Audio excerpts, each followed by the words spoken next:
Okay, let's dive into it, baby. Frank Seravalli is the guy for going out there and tossing this idea into the universe. It's not the first time we have had a conversation about this particular player and the Detroit Red Wings, but now that Frank Seravalli's gone out there and linked the two together, oh boy, do we have a Pandora's box to go out there and open.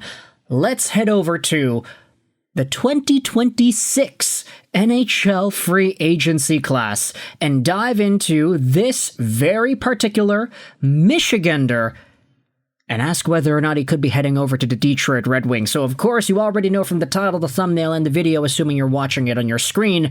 Today we're talking about Kyle Connor of the Winnipeg Jets. 28 years old, from Clinton Township, Michigan, USA, 6'1", 183, a left-handed left-wing guy, signed on till the end of this upcoming season, making $7.14 million a year. Here's the thing about Kyle Connor. He signed this contract all the way back in 2019. It was a 7-year deal, and the guy has been eligible to sign another extension since July 1st this year. At the time of recording this audio, he still hasn't done that, and I'm going to assume that he hasn't done that by the time this video is up on YouTube. Does that dismiss the idea that Kyle Connor re-signs in Winnipeg and decides to stay in Peg City like Scheifele and Hellebuyck did? No, it doesn't dismiss that idea at all, but it also doesn't look too guaranteed.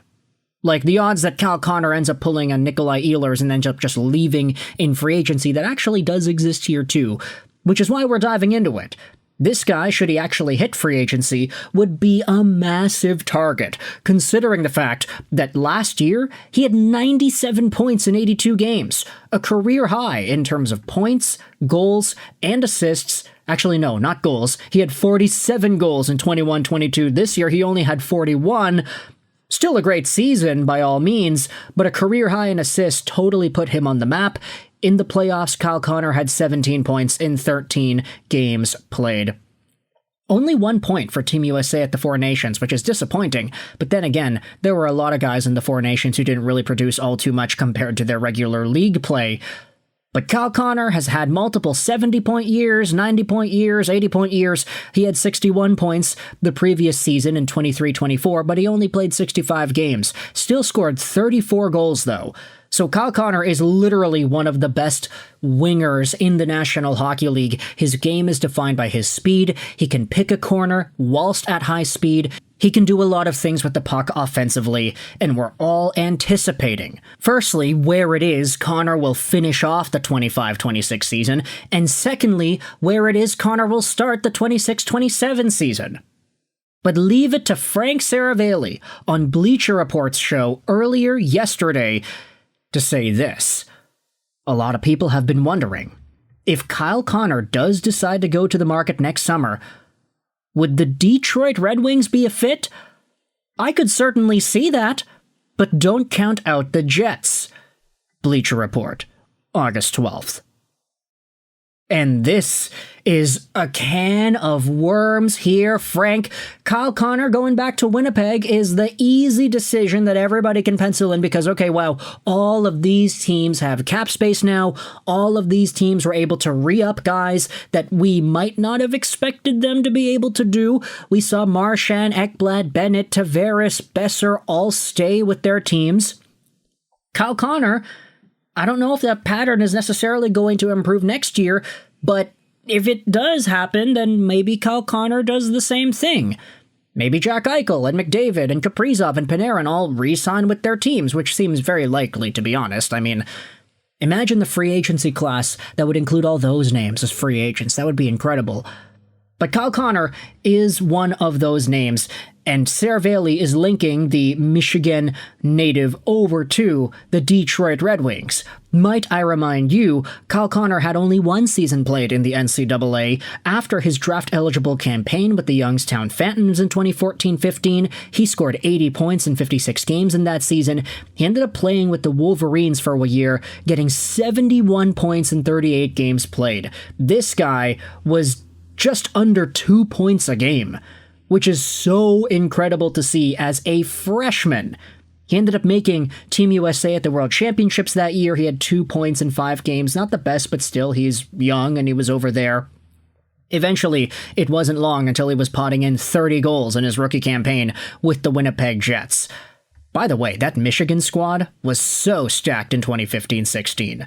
Kyle Connor was a freshman, he dominated the league, but he also had Compher and Mott and Werenski all there too. Too bad Tyler Mott's no longer a Red Wing. Compher's probably going to stick around for a while. You could probably try to get that Compher and Connor connection going back if you were to bring this guy onto the team. But Kyle Connor, I wonder, did he win any awards in that season? Yeah, okay, he was a finalist for the Hobey Baker in 2015-16, but then again, a lot of folks were Hobey Baker finalists in that era. Who won the Hobey Baker in that season? It was Jimmy Vesey. What a crazy win that would have been. Ay. But still, Kyle Connor is so talented, so skilled. He's exactly what the Red Wings need, I feel. It's like you take the speed of a Lucas Raymond and the sniping ability of an Alex DeBrincat, you put it together, and that's the versatile goal-scoring level that you achieve with Kyle Connor. If you bring JVR back, think about it like you have Connor on the first line, with Larkin and Raymond, you can have Casper, DeBrincat, and Kane on the second line. JVR can be a third-line scoring threat. He can be more effective than Vladimir Tarasenko was, and then everybody else falls into place afterwards. The Red Wings can have such a versatile goal-scoring lineup down the wings, and if you have Connor on that power play, man oh man, imagine how effective that would be with a guy like Mo Seider or Axel Sandin Pellikka running the power play from the back end. There are so many options, and I'm getting super excited thinking about it. To head over to some other Red Wings fans' commentary, though, let's go over to this post made on the Red Wings subreddit 1 month ago. So this post was made by Stanley Four Wings and our Detroit Red Wings a month before Seravalli even linked Connor to Detroit. Kyle Connor UFA 2026. Kyle Connor, one of the most elite players in the NHL with consistent 80 to 90 point production, will be due for a new deal at the end of the year. I understand this isn't news, but what do you think is the likelihood that he would return home to Michigan? It seems that, relative to the other elite players out there, he is among the more likely. Also, what will we have to give up to get him? You all know more than me, so I'm curious as to your opinions.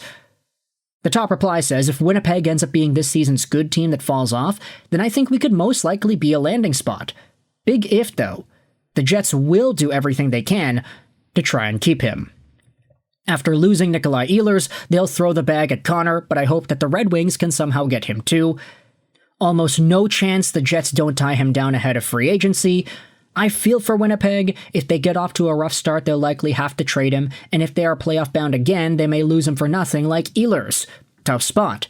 That being said, Connor is borderline a superstar, and I'd pay over the odds for him, similar money-wise to Marner. Kyle Connor, the same amount of money as Marner? Okay, you know what? Actually, that's not that bad of a take. Marner has had one 100-point season, although he probably should have had a lot more based off of the point-per-game basis. Kyle Connor, on the other hand, has been pretty stable in that 80 to 90-point range for most of the seasons he has played recently, so I do actually kind of get it. You know, that's not that bad of a take now that I think about it. Larkin needs to do some selling at the Olympics. Yeah, 2 Michigan Wolverines going out there and saying, hey, you should come over to Detroit. You like it here, right? You liked it in Michigan, right? You're from Michigan, right? Please play for the Red Wings, right? That would be expert level captaincy from Dylan Larkin over there.